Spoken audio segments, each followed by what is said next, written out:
যাদের শরীরের মধ্যে অসংখ্য তত্ত্ব বুলেট এখনো রয়ে গেছে, তাদের পাশে দাঁড়ানোর জন্য যার মানবিক অনুভূতি, তাকে আপনারা চিহ্নিত করছেন নানাভাবে। কারা করছেন? যারা শহীদ রাষ্ট্রপতি জিয়াউর রহমানের অনুকম্পায় এই দেশে রাজনীতি করতে পেরেছে। জিয়াউর রহমানকে এই দেশের এক শ্রেষ্ঠ মুক্তিযোদ্ধা, জিয়াউর রহমানকে এই দেশের একজন স্বাধীনতার ঘোষক। আপনারা দুই একটি ইসলামী দল, আপনারা কবে থেকে রাজনীতি করার সুযোগ পেয়েছেন? জিয়াউর রহমানের অনুকম্পায় আপনারা সুযোগ পেয়েছেন। এখন তার জ্যেষ্ঠ পুত্র, তাকে আপনারা টার্গেট করেছেন। বুকপিট বলে আপনাদের কিছু নেই। জিয়াউর রহমানের অনুকম্পায় রাজনীতি করেছেন। জিয়াউর রহমান মারা গেল, এরশাদ বন্দুকের নল নিয়ে গণতন্ত্র হত্যা করলো, সেই এরশাদের অধীনে কেউ যাবে না বললো, আপনারা চলে গেলেন কার সাথে? শেখ হাসিনার সাথে। সবসময় সুবিধা খুঁজে বেড়ান, সবসময় ধান্দা খুঁজে বেড়ান। চলে গেলেন, বিএনপি যায়নি, দেশনেত্রী বেগম খালেদা জিয়া। উনি বলেছেন, জনগণের কাছে আমি যে অঙ্গীকার ওয়াদা করি সেখান থেকে সরব না। তাই ইসলামের নামে রাজনীতি করেন। ইসলামের মূল কথাটাই তো হচ্ছে তুমি অঙ্গীকার ভঙ্গ করো না, তুমি ওয়াদা ভঙ্গ করো না। আর আপনারা ইসলামের নামে রাজনীতি করেন, আর প্রতি পদে পদে আপনারা অঙ্গীকার ভঙ্গ করেছেন।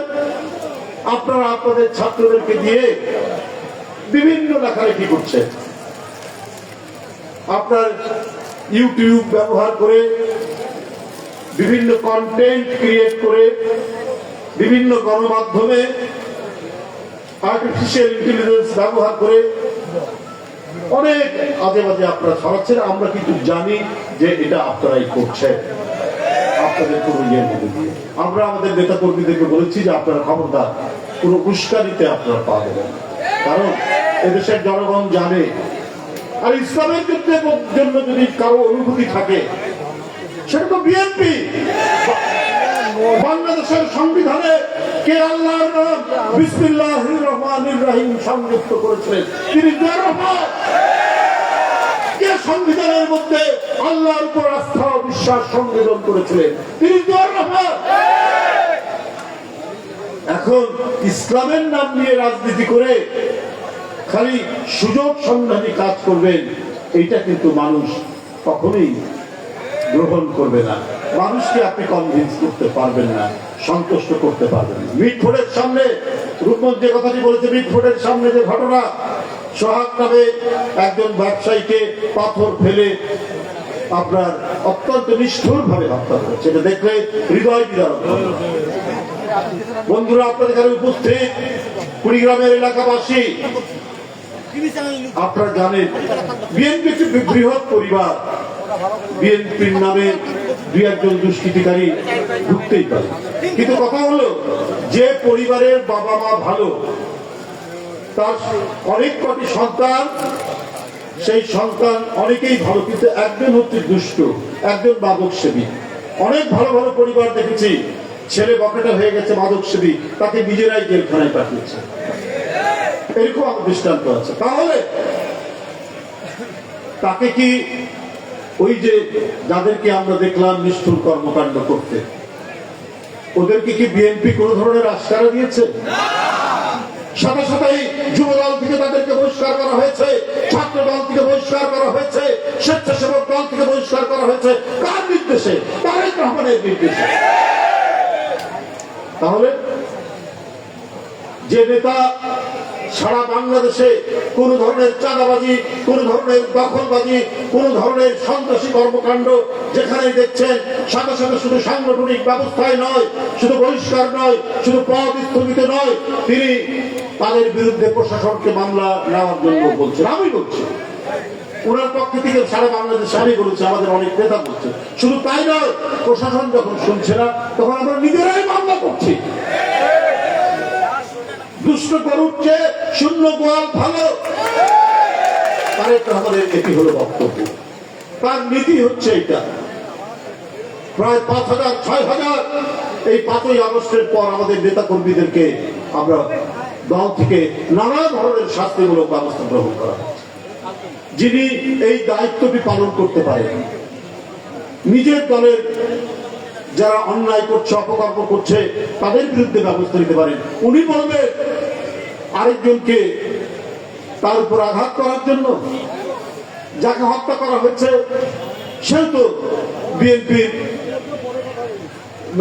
নামে পরিচিত যুব সংগঠন করেন, এটা তো শুনেছি হত্যা করা হচ্ছে। কিন্তু তাহলে আজকে আপনারা যারা বিভিন্ন কন্টেন্ট তৈরি করছেন, মিছিল করছেন তারেক রহমান সাহেবের নামে, এটার উদ্দেশ্য তো ভালো না। আপনারা কোনো না কোনো ভাবে, আমি স্পষ্ট ভাবে বলতে চাই, ওই পরাজিত আওয়ামী দোসরদের সাথে আপনারা সংযোগ রক্ষা করছেন। আজকে দেশের মানুষ শান্তি চায়, স্বস্তি চায়। আজকে দেশের মানুষ শেখ হাসিনার প্রত্যাবর্তন চায় না, আবার সেই দুঃশাসন চায় না, আবার সেই টাকা পাচার চায় না, আবার সেই রাস্তার মধ্যে পুলিশের গুলিতে অনেক আবু সাইদ, অনেক মুগ্ধ, অনেক ওয়াসিম আকরামের দৃষ্টান্ত স্থাপিত হতে দেখতে চায় না। কিন্তু আপনাদের আচরণ, আপনাদের বিভিন্ন গোপন কার্যক্রম, এটা তো সন্দেহ তৈরি করছে।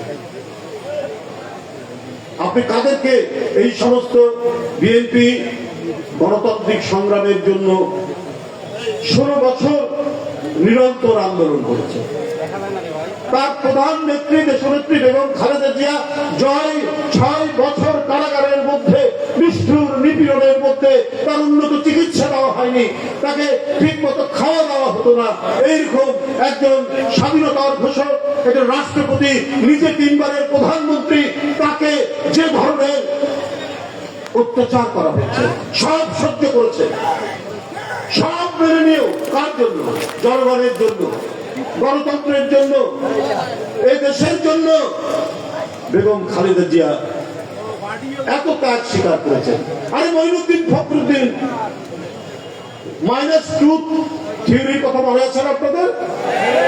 -2 তত্ত্ব জারি করেছিলেন যে শেখ হাসিনাও থাকবে না, বেগম জিয়াও থাকবে না, এই তত্ত্ব জারি করেছিলেন। শেখ হাসিনা তো চলে গেছে, কিন্তু বেগম খালেদা জিয়াকে দেশ থেকে বের করতে পেরেছিল? তাকে গ্রেফতার করে বন্দি করে রাখা হয়েছে, তারপরও তাকে দেশ থেকে সরিয়ে দেওয়া যায়নি। এটাই তো দেশের প্রতি ভালোবাসা, এটাই তো মানুষের প্রতি ভালোবাসা। এই কারণ তিনি এদেশের একজন বিখ্যাত মুক্তিযোদ্ধার স্ত্রী। এই মাটি, এদেশের মানুষ, এদেশের গাছপালা, এদেশের মৃত্তিকা, এদেশের সমস্ত কিছু ভালোবাসা হচ্ছে দেশনেত্রী বেগম খালেদা জিয়ার বুকে। তার বুকে তিনি এইটা ধারণ করেন বলেই তাকে পারা যায়নি। তার দল, তার নেতা দেশনেত্রী বেগম খালেদা জিয়া, তার জ্যেষ্ঠ পুত্র, শহীদ জিয়ার জ্যেষ্ঠ পুত্র, আজকে তাকে শারীরিকভাবে ওই মঈনুদ্দিন ফখরুদ্দিনরা তাকে অত্যাচার করেছে, আক্রমণ করেছে, অনেকটা পঙ্গু বানিয়ে ছেড়েছে। আজকে 16, 17 বছর, 18 বছর তিনি লন্ডনে অবস্থান করছেন, কিন্তু চুপ করে তো বসে নেই। গ্রাম অঞ্চল থেকে শহর, শহর থেকে রাজধানী, প্রত্যেকটি জায়গায় তার কণ্ঠের আওয়াজ যখন মানুষ শুনেছে, তারা ঐক্যবদ্ধ হয়েছে। আজকে জুলাই আগস্টের যে গণ বিপ্লবের কথা বলা হয়, যে বিপ্লবের প্রবল প্রবাহে শেখ হাসিনা পালিয়ে যেতে বাধ্য হয়েছে, তার নেপথ্য নায়ক কে? এই আন্দোলনকে সংগঠিত করেছেন কে? তিনি তারেক রহমান। তিনি গ্রামে গঞ্জে কথা বলেছেন, তিনি ইউনিয়ন পর্যায়ে কথা বলেছেন, তিনি থানা পর্যায়ে কথা বলেছেন, তিনি জেলা পর্যায়ে কথা বলেছেন এবং বলছেন যে এই যে ছাত্র জনতার আন্দোলন, সেই আন্দোলনে সবাইকে সামিল হতে। এই যে আমরা 19শে জুলাই গ্রেপ্তার হয়ে গেলাম, ওই আন্দোলন সমর্থন করতে গিয়ে আমাদের অসংখ্য নেতা কর্মী, জাতীয় পর্যায়ের নেতা কর্মী, তারা গ্রেপ্তার হয়ে গেল। ওই আন্দোলন করতে গিয়েই তো আমরা গ্রেপ্তার হই। আমরা যদি ঘরে বসে থাকতাম তত হতো না। তাহলে কার বিরুদ্ধে আপনারা কথা বলছেন? আধিপত্যবাদী শক্তি, আপনারা জানেন, অনেক ধরনের খেলা খেলছে। শেখ হাসিনার পরাজয়ের পরে, আচ্ছা আদানের জন্য আমরা 2 মিনিট, তবু একটু আমরা শুনবো। একটু ছোট কিছু 1-2 মিনিট। ওই আলামি ক্যামেরা ভাজি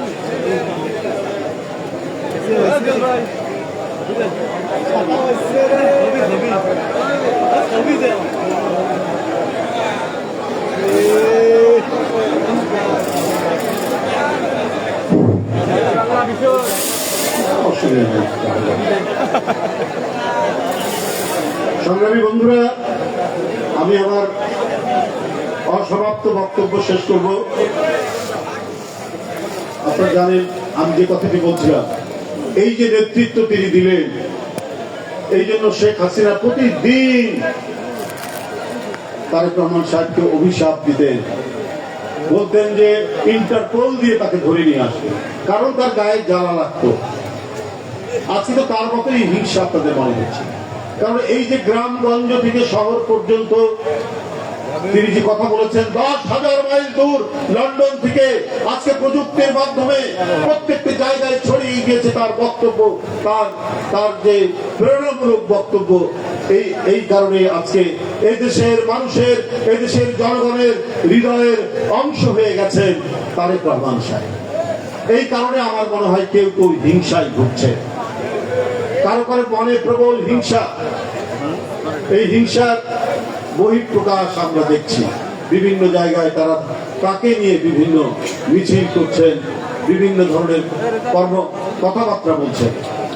বন্ধুরা আমার, এইটা কেউ কোনোদিনই এদেশের মানুষ এটা ভালো মতো নেয়নি, এটা ভালোভাবে নেবে না। আপনারা তো কোনো কিছু হলে পরেই বিএনপির উপর চাপিয়ে দেন, যুব দলের উপর চাপিয়ে দেন, ছাত্র দলের উপর চাপিয়ে দেন, স্বেচ্ছাসেবক দল বা বিভিন্ন অঙ্গ সংগঠনের উপর চাপিয়ে দেন। তো আমি বলতে চাই আপনাদেরকে, মুরাদনগরে, কুমিল্লার মুরাদনগর একটা উপজেলা আছে না, সেখানে একটি হিন্দু সম্প্রদায়ের মেয়ে তিনি নির্যাতিত হয়েছিলেন, শ্লীলতাহানি করা হয়েছে, চাপিয়ে দেওয়া হলো কিছু গণমাধ্যম এবং চট করে ঘটনার সত্য তথ্য যাচাই না করে বলে দেওয়া হলো এটা বিএনপি যুবদল বা কেউ করেছে।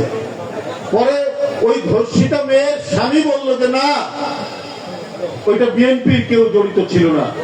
এরা কারা ছিল? ওই মুরাদনগরের একজন মানুষ, সে হচ্ছে উপদেষ্টা, এই সরকারি উপদেষ্টা, তার যে স্থানীয় কর্মীরা আছে, লোকজন আছে, তারাই ঘটনা ঘটেছে, মেয়েটার স্বামী বলে দিল। এটা তো আমার নিজের বানানো কথা না, গণমাধ্যমে এসছে। এইরকম মিথ্যা, এই ধরনের কুৎসামূলক, এই ধরনের অপপ্রচার তারা চালিয়ে যাচ্ছে। আপনারা কি ভুলে গেছেন তারা আবু সাইদকে সেই দিন হত্যা করেছিল? যে আবু সাইদ নিজের শার্টের বোতাম খুলে দাঁড়িয়েছিল, পুলিশের গুলি বরণ করতে যে দ্বিধা করেনি, যে মুগ্ধ বলেছে পানি চাই, পানি বলে চিৎকার করেছে, তার বন্ধু পড়ে গেছে পাশে, তার পাশে নিয়ে গেছে পানি, নিজেও গুলি খেয়ে সেখানে আত্মদান করেছে, তার কথা ভুলে গেলেন? ওয়াসিম আকরাম চট্টগ্রামে তার আরেক বন্ধুকে বাঁচাতে গিয়ে গুলি খেয়ে সে রাস্তায় লুটিয়ে পড়লো, তার রক্ত দিয়ে আলপনা তৈরি হলো চট্টগ্রামের রাস্তায়। আপনারা তাদের কথা ভুলে গেলেন? আজকে টার্গেট করেছেন বিএনপিকে না? ভুলে গেছেন শেখ হাসিনা 18 লক্ষ কোটি টাকা পাচার করেছে? ভুলে গেছেন যে শেখ হাসিনা বলেছে আমার কোনো টাকা পয়সা নাই, ওই জন্য আমি ছেলেকে পড়াতে পারছি না? তারপর আমরা কি দেখলাম? পূর্বাচলে 60 কাঠা জায়গা 10 কাঠা করে এক একজনের, পুতুলের নামে, তার ছেলে জয়ের নামে, তার ভাগ্নির নামে, তার ভাগ্নার নামে, জায়গার শেষ নাই। আরো নতুন বিভিন্ন জায়গা বেরোচ্ছে। তা তো কই, এগুলো তো আপনারা বলেন না? এই যে 1,500-এর মতো শিশু, তরুণ, কিশোর, বাচ্চা, রিক্সাওয়ালা, কাউকে বাদ দেয়নি হত্যা করতে। এই কুড়িগ্রামের মতো একটি জেলায় যদি 10-12 জন যদি শহীদ হন, তাহলে আপনি বলুন যেখানে আন্দোলন হয়েছে খুব তীব্রভাবে, সেখানে কি অবস্থা বিরাজ করেছে? কই, এগুলোর কথা তো আপনারা বলেন না। আপনাদেরকে তো, আপনারা যখন অপপ্রচার আর উৎসাহে নেমেছেন, তখন বিএনপির নেতা কর্মীরা আহত নিহত পরিবারের পাশে দাঁড়িয়েছে। এই যে আমরা বিএনপি পরিবার, আতিকুল ইসলাম রুম্মান এবং মুকসুদুল মমিন মিথুনের নেতৃত্বে এটি আজকে সারা বাংলাদেশে সকল আহত নিহত পরিবারের পাশে আমাদের ভারপ্রাপ্ত চেয়ারম্যান তারেক রহমানের শুভেচ্ছা এবং সহযোগিতা নিয়ে হাজির হচ্ছে। আজকে একদিন নয়, এক মাস নয়, এটা 2008-9 সাল থেকে তারা শুরু করেছে। আর সাংগঠনিক ভাবে আমরা বিএনপি পরিবার নামে আজকে 2 বছর হতে চলল এই কর্মকাণ্ড চলছে। তো তাহলে আপনারা কি দেখাচ্ছেন, কার কথা বলছেন? আপনাদের ভূমিকা 2009 শেখ হাসিনা ক্ষমতায় আসার পর থেকে এই যে এত মানুষ তার গুম করলো, এই যে জাকির, এই যে ইলিয়াস আলী এমপি, সাইফুল ইসলাম হিরু, হুমায়ুন পারভেজ, অসংখ্য নেতা কর্মী, সুমন যুবদলে এই যে গুম হয়ে গেল, কই তাদের কথাও তো আপনার বললেন না একবার? তারা তো গণতন্ত্রের জন্য লড়াই করেছে বিএনপির কর্মসূচি ঘোষণা হওয়ার সাথে সাথে। এই 16 বছরে বিএনপির কত নেতা কর্মী মারা গেছে এই কুড়িগ্রাম সহ, কই তাদের বিষয়ে তো আপনারা কিছু বললেন না।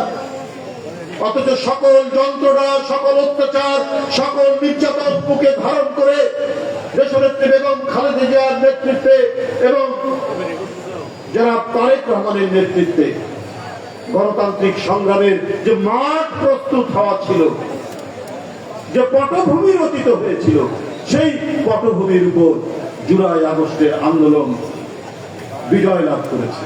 সুতরাং একক কারো কৃতিত্ব নেই ভাই। 90-এর যে বড় অভ্যুত্থান, তখন আমরা ছাত্র নেতা, আমি একটা ইউনিভার্সিটির ভিপি, আমরা কেউ বলিনি যে আমাদের ক্ষমতার ভাগ দিতে হবে। আর আপনারা কিছু ছাত্র নেতা গিয়ে ক্ষমতার ভাগ দিয়ে বসলেন। অনেক বাচ্চা ছেলে, কারো মাস্টার ডিগ্রি শেষও হয়নি, আপনারা অনেক উপদেষ্টা হলেন, হন, আমাদের তাতে কোনো আপত্তি নেই, ছাত্র নেতা আন্দোলনে ছিলেন। কিন্তু আপনারা সীমানার বাইরে কথা বলছেন কেন? আপনাদের তো, আমরা যদি বলি আপনাদের কি অভিজ্ঞতা আছে? একটা মন্ত্রী হলে পরে তো একটা অভিজ্ঞতার উপর আসতে হয়। আপনার একটা পানের দোকান চালানোর কি অভিজ্ঞতা আছে? সে অভিজ্ঞতা তারপরেও আপনার উপদেষ্টা হয়েছে, হয়ে আবার এরপর আপনার দল তৈরি করেছেন ক্ষমতায় দেখে। এখন এই যে অন্তর্বর্তীকালীন সরকার ডক্টর ইউনূস সাহেবের আমরা প্রত্যেকেই সমর্থন করি। ওই যে 2 জন তরুণ ছাত্র নেতা, পরবর্তীতে 3 জন হয়েছিল, আবার একজন পদত্যাগ করে দল গঠন করেছে। তো এখন এগুলোকেও আমরা কিছু মনে করি না। তো আমরা তো মনে করছি যে কিছু উপদেষ্টার আচরণ, এই যে তরুণ উপদেষ্টারা, এটা তো একটা তাদের সাথে তো এনসিপির সম্পর্ক, তাদের সাথে একটা সম্পর্ক যুক্ত তারা। তাহলে অন্তর্বর্তীকালীন সরকারের নিরপেক্ষতা নিয়ে তো মানুষের মনে প্রশ্ন জাগবে। যদিও আমাদের এখনো গভীর আস্থা রয়েছে, আস্থা থাকার পরে এই যে কিছু তরুণ বন্ধুরা, তাদের প্রতি আমাদের প্রগাঢ় আমাদের স্নেহ আশীর্বাদ রয়েছে। কিন্তু তারা যে ধরনের কথাবার্তা বলছেন, আমরা তো আর সেই কতদিন তাদের প্রতি আশীর্বাদ দিতে পারবো এটা বলা খুব মুশকিল। কারণ তারা আজকে শুনি যে ডিসি অফিসে, এসপি অফিসে বৈষম্য বিরোধী ছেলেরা বসে থাকে। ওখানে কাজ কি আপনাদের? আবার শুনি সচিবালয়ের বিভিন্ন মিনিস্ট্রিতে বসে থাকে। বৈষম্য বিরোধী ছাত্ররা তো থাকবে বিশ্ববিদ্যালয়ে, ওরা তো ছাত্ররা থাকবে পাঠ কক্ষে, ক্লাসরুমে। সচিবালয়ের কাজ কি? ডিসি অফিসে কাজ কি? এসপি অফিসে কাজ কি? সিভিল সার্জন অফিসে কাজ কি? ওইখানটায় আপনারা ইয়ে করছেন। তাহলে এটা একটা আইনের শাসন কায়েম করার তো দৃষ্টান্ত নয়। এটা আপনি ন্যায় বিচার করবেন কি করে, তার তো দৃষ্টান্ত নয় এগুলো। সুতরাং আমরা 16 বছর লড়াই করেছি, আইনের শাসন প্রতিষ্ঠা হোক, ন্যায় বিচার প্রতিষ্ঠা হোক, একটা অবাধ সুষ্ঠু নির্বাচন হোক। 16 বছর ভোটাররা ভোট দিতে পারেনি। ভোট কেন্দ্রে হয় গরু বছর, না হলে দিনের ভোট রাত্রে এই হাসিনার নির্বাচন হয়েছে। সেই নির্বাচন নিয়ে এত গড়িমসি যখন লন্ডনে ডক্টর ইউনূস এবং তারেক রহমান সাহেব বৈঠক করলেন, সেই বৈঠকের পরে একটি যুক্ত বিবৃতি আসলো। এরপরে প্রত্যেকের মধ্যে আশাবাদ আসলো যে রোজার আগেই নির্বাচন হবে। এরপরেই আমরা দেখলাম নানা ধরনের কথাবার্তা, যে কথা আগে ছিল না। পিআর, প্রপোর্শনেট রিপ্রেজেন্টেশন, সংখ্যানুপাতিক নির্বাচন হঠাৎ করে এটা জনগণ বোঝে, সবাই আমিও ঠিক করে বুঝি। একটা জটিলতা তৈরি করার জন্য তারা এটি করলেন যে এটা ই করবেন, নির্বাচন পিছাতে হবে। কেন? আমরা তো গণতন্ত্রের লড়াই করছি। গণতন্ত্রের অন্যতম বড় উপাদান হচ্ছে অবাধ সুষ্ঠু নির্বাচন, যেটা ধ্বংস করেছিল শেখ হাসিনা। এই ধ্বংসস্তূপের উপর আমরা নতুন করে গণতন্ত্রের সৌধ অট্টালিকা নির্মাণ করতে চাই। এই কারণে আজকে দেশে অনেক সংকট থাকার পরেও ডক্টর ইউনূস সাহেবের সরকারকে আমরা সবাই সমর্থন করি। আজকে 300 থেকে 400 টাকা কেজি ঢাকায় কাঁচামরিচ, আজকে মোটা চালের দাম প্রতি সপ্তাহে 2 টাকা 3 টাকা 5 টাকা করে বাড়ছে। তারপরেও এই সরকারকে আমরা সমর্থন দিচ্ছি যে না, এই সরকার কমপক্ষে অসৎ নয়। শেখ হাসিনার মতো টাকা বাইরে পাচার করবে না। ইলেকট্রিসিটির নামে, পদ্মা সেতুর নামে, ফ্লাইওভারের নামে, মেট্রো রেলের নামে টাকা পাচার করবে না। এই বিশ্বাসের কারণেই আজকে গণতন্ত্রকামী সমস্ত রাজনৈতিক দল তাকে সমর্থন করেছে। সরকারের উচিত জনগণের সেন্টিমেন্ট, জনগণের আবেগকে ধারণ করে একটি নির্বাচন, অবশ্যই আগামী রমজানের আগেই সেই নির্বাচন ব্যবস্থা তারা করবে। ইতিমধ্যে তারা ডিসেম্বরের মধ্যে সব প্রস্তুতির কথা বলেছেন। এই আশাবাদ জনগণের মধ্যে জেগে উঠেছে। বন্ধুরা আমার, আমি আর বক্তব্য দীর্ঘায়িত করতে চাই না। আমি সবশেষে শুধু বলতে চাই, তারেক রহমানকে নিয়ে অপপ্রচারে নামবেন না, তাহলে আপনাদের নিজের উপরেই অনেক কিছু এসে পড়বে। তারেক রহমান গণতন্ত্রের ধ্রুবতারা। এই গণতন্ত্রের ধ্রুবতারাকে দেখেই জুলাই আগস্টের আন্দোলন বেগবান হয়েছে। সুতরাং আমি আজকে যে শহীদ পরিবার এখানে উপস্থিত হয়েছে, সেই শহীদদের প্রতি গভীর শ্রদ্ধা জানাচ্ছি, তাদের আত্মার মাগফিরাত কামনা করছি এবং যারা আহত হয়েছে তাদের আশু সুস্থতা কামনা করে আমরা বিএনপি পরিবারের যে এখানে আয়োজন, যে আয়োজনে কুড়িগ্রাম জেলা বিএনপি এবং এখানকার সমস্ত বর্ষিয়ান নেতা সবাই মিলে একত্রিতভাবে এবং সকল অঙ্গ সংগঠনরা একত্রিতভাবে এত সুন্দর, এত বিশাল একটি অনুষ্ঠান করে দিয়েছেন। এই জন্য আমিও বিএনপি পরিবারের একজন সদস্য হিসাবে, প্রধান উপদেষ্টা হিসাবে আমি আপনাদেরকে আন্তরিক ধন্যবাদ জানাচ্ছি, আন্তরিক শুভেচ্ছা জানাচ্ছি, আমাদের আন্তরিক কৃতজ্ঞতা জানাচ্ছি। খোদা হাফেজ। বাংলাদেশ জিন্দাবাদ।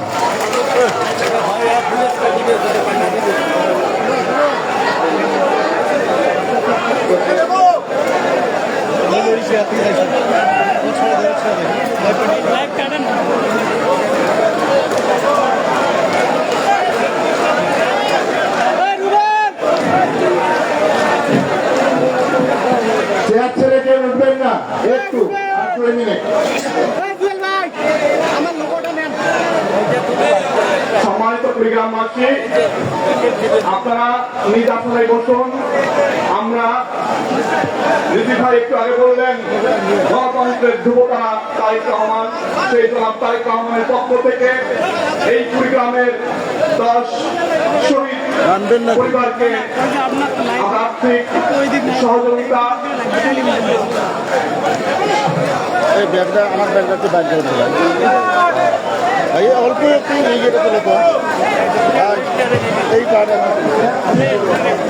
আমি প্রথমেই বাংলাদেশ জাতীয়তাবাদী দল বিএনপির ভারপ্রাপ্ত চেয়ারম্যান ও আমরা বিএনপি পরিবারের প্রধান পৃষ্ঠপোষক জনাব তারেক রহমানের পক্ষ থেকে শহীদ আশিকুর রহমানের বাবা চাঁদ মিয়ার হাতে সহমর্মিতা স্মারক তুলে দিচ্ছেন আমাদের আজকের এই অনুষ্ঠানের প্রধান অতিথি জনাব রুহুল কবির রিজভী। শহীদ আশিকুর রহমানের বাবার হাতে সহমর্মিতার স্মারক তুলে দিচ্ছেন জনাব রুহুল কবির রিজভী আহমেদ সহ আমরা বিএনপি পরিবারের সদস্যবৃন্দরা। এরপর শহীদ আব্দুল্লাহ তাহিরের বাবার হাতে সহমর্মিতার স্মারক তুলে দিচ্ছেন আজকের অনুষ্ঠানের প্রধান অতিথি জনাব রুহুল কবির রিজভী আব্দুর রহমান শহীদ আব্দুল্লাহ তাহিরের বাবা।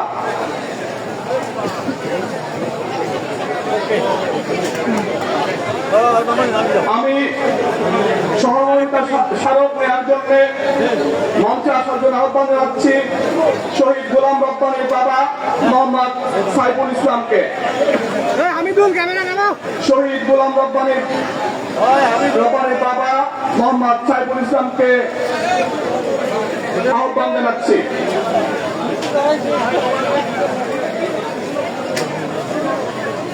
এরপর মঞ্চে আসার জন্য আহ্বান জানাচ্ছি শহীদ নূর আলমের স্ত্রী মিসেস খাদিজা খাতুনকে মঞ্চে আসার জন্য আহ্বান জানাচ্ছি। শহীদ নূর আলমের স্ত্রী মিসেস খাদিজা খাতুনকে মঞ্চে আসার জন্য আহ্বান জানাচ্ছি। মঞ্চে আসার জন্য আহ্বান জানাচ্ছি শহীদ রাশিদুল ইসলামের পিতা বাচ্চু মিয়াকে মঞ্চে আসার জন্য আহ্বান জানাচ্ছি। শহীদ রায়হানুল ইসলামের স্ত্রী রিফাত জাহান ঋতুকে মঞ্চে আসার জন্য আহ্বান জানাচ্ছি। শহীদ রায়হানুল ইসলামের পক্ষে আমাদের মোস্তফা ভাই এটা নেবেন। এরপর মঞ্চে আসার জন্য আহ্বান জানাচ্ছি শহীদ সৈকতের স্ত্রী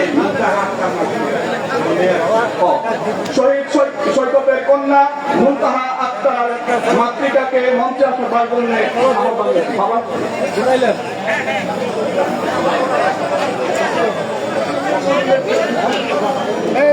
শহীদ কামাল আহমেদ বিপুলের মাকে মঞ্চে আসার জন্য আহ্বান জানাচ্ছি। শহীদ জননী মমতাজ বেগমকে মঞ্চে আসবার জন্য আহ্বান জানাচ্ছি।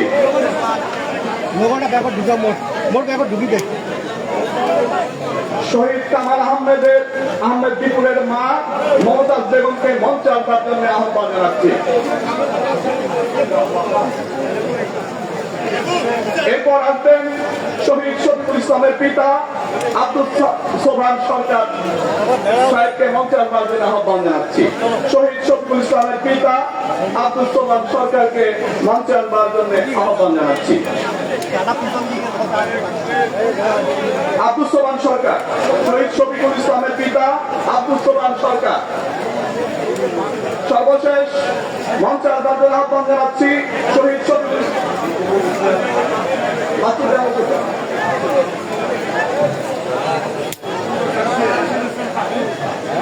শহীদ শফিকুল ইসলাম শফির স্ত্রী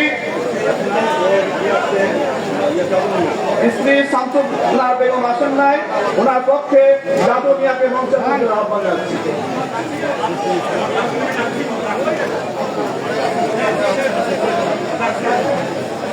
রাশিদুল ইসলামের পিতা বাচ্চু মিয়াকে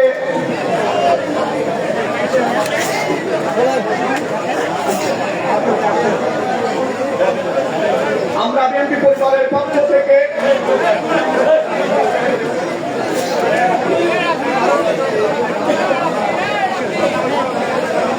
সম্মানিত পরিবারবাসী, আমরা বিএনপি পরিবারের পক্ষ থেকে মানবিক কর্মসূচির অংশ হিসেবে জনাব তারেক রহমানের পক্ষ থেকে আজকের এই সহমর্মিতার স্মারক শহীদ পরিবারকে আমরা তুলে দিলাম। আজকের অনুষ্ঠানের প্রধান অতিথি জনাব রুহুল কবির রিজভী ও আমরা বিএনপি পরিবারের আহ্বায়ক আতিকুর রহমান রোমানের তত্ত্বাবধানে আজকের এই অনুষ্ঠান এখানেই সমাপ্তি ঘোষণা করছি। আসসালামু আলাইকুম। আমরা বিএনপি পরিবারের পক্ষ থেকে সবাইকে শুভেচ্ছা।